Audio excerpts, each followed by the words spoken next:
Hello, welcome ladies and gentlemen. You're watching UATV News in English. Let's see what the latest news are. Russian-led forces have attacked Ukrainian positions at least twice since midnight. They used grenade launchers, small arms, as well as 82 caliber mortars, which are banned under the Minsk agreements. The attacks took place in the areas which are shown on the map on screen. There were no losses among Ukrainian military personnel. A suspect in the murder of volunteer battalion fighter Mina Kuiba have been detained. Ukraine's interior minister says the DNA matched some left on the weapon at the crime scene. The suspect also attempted to murder Amina's husband, Adam Asmayev. He survived. The detained were previously involved in two other solved cases of contract killings in September 2016 and January 2019. Investigators are working to determine who hired the suspects. Euromaidan, the Heavenly Hundred, the annexation of Crimea and Russia's aggression in eastern Ukraine, these words and phrases have entered the lexicon of every Ukrainian over the past 5 years. They are also known beyond Ukraine's borders.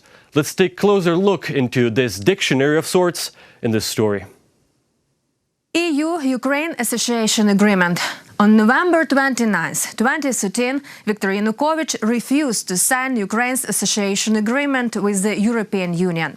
This abrupt change in foreign policy led to protests across Ukraine. In the early hours of November 30th, security forces brutally dispersed around 400 protesters at Kyiv's Independence Square. 79 people were injured.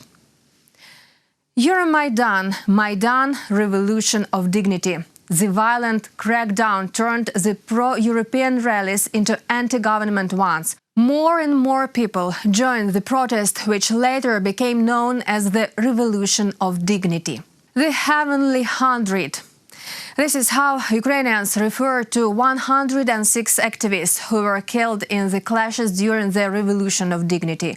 Most people were shot between 18th and 20th of February at the Institutska Street. Today, the part of the street is known as the Alley of Heroes of the Heavenly Hundred.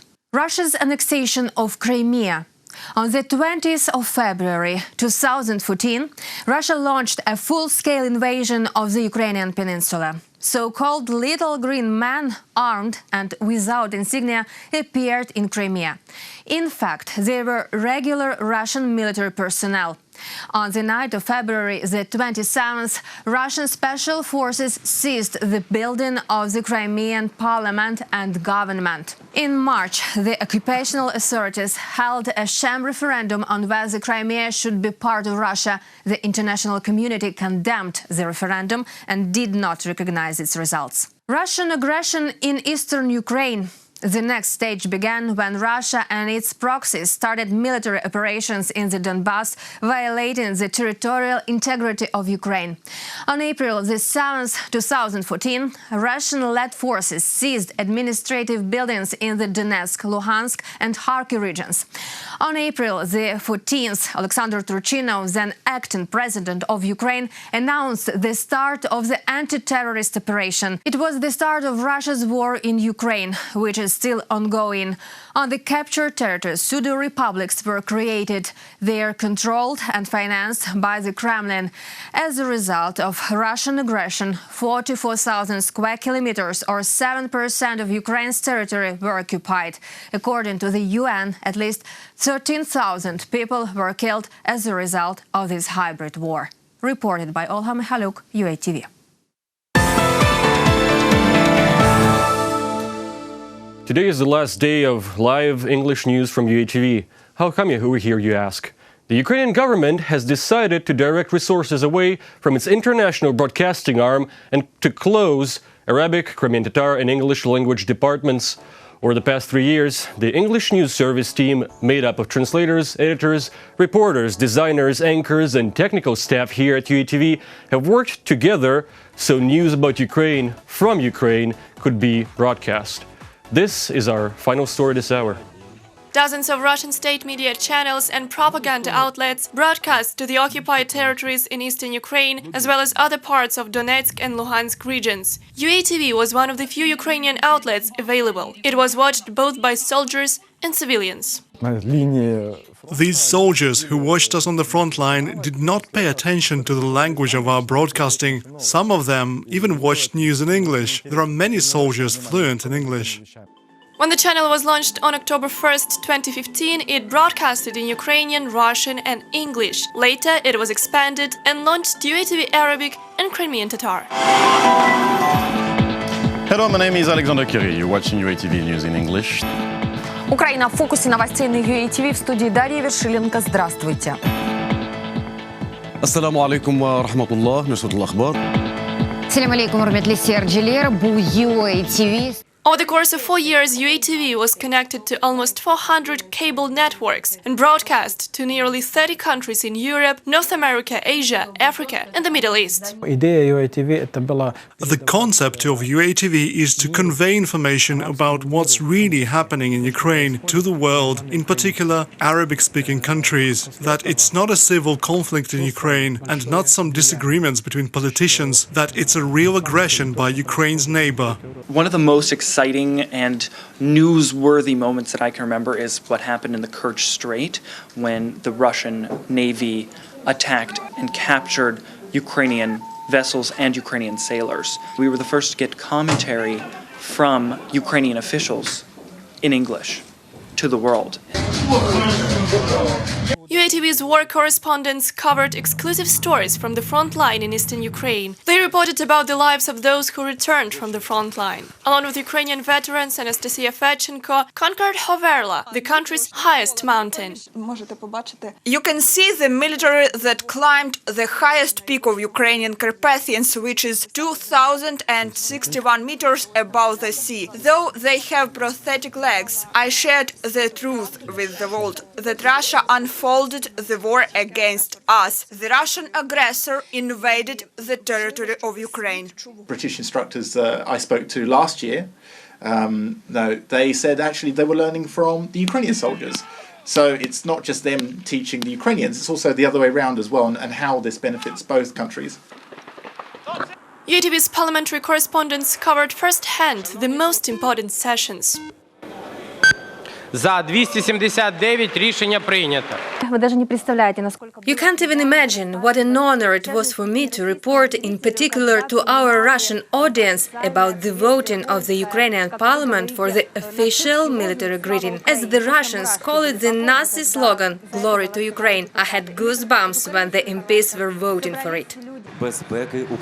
And now the cadets of the National Academy of the Security Service of Ukraine are greeting the minister. Commenting on these very parades became a real challenge for UATV English news presenter Olis Garjuk.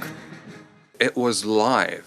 The parade was lasting for about 3 hours. So I was sitting in a dark room for 3 hours with my microphone being switched on the whole time. So I couldn't drink. I couldn't have a sip of water. I couldn't breathe loudly. I couldn't cough, but I wanted to. This was not the only challenge Olis recalls. Last year, at the Ukraine Reform Conference in Canada, he and his colleague Antonin Antosha conducted over 30 interviews in just 2 days. Another news anchor, Carrie Oderman, had a chance to interview the US ambassador to the European Union, Gordon Sondland. The three amigos are Secretary Perry, again Ambassador Volker, and myself. And we've been tasked with sort of overseeing the Ukraine-US relationship. Eventually, this talk was quoted by CNN, The Washington Post, and The New York Times. The question I asked seemed like a pretty innocent question. What brings you to Ukraine? It was his answer and his choice to share with us that President Trump had given him the mandate to be a special envoy of sorts here in Ukraine that then became very, very relevant in the depositions leading up to the impeachment. UATV stops updating news on January 13th. Instead, the Ukrainian government decided to launch a new TV channel for the occupied territories. I clearly understand that I do not want to say goodbye to our audience. I only say see you soon, because I am sure that each of the viewers appreciates what we are doing. Without UATV and without English language content about Ukraine going out into the world from Ukraine, you could potentially have aggressive narratives from aggressive countries being put out about Ukraine to the world. And that's what I don't want. That's what I don't want to happen. So from the whole team at UATV, thanks for watching. Well, that's it. You might have heard that it's the last day of UATV English.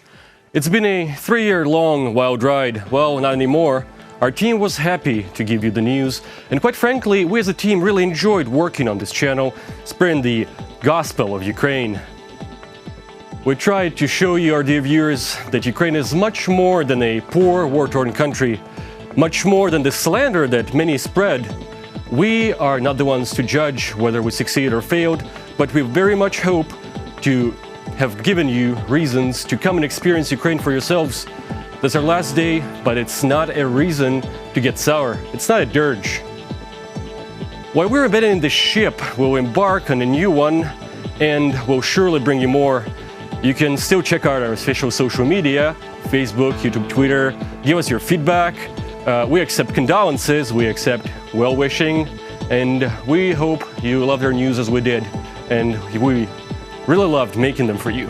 Thank you very much, and we hope to see you sometime, somewhere again.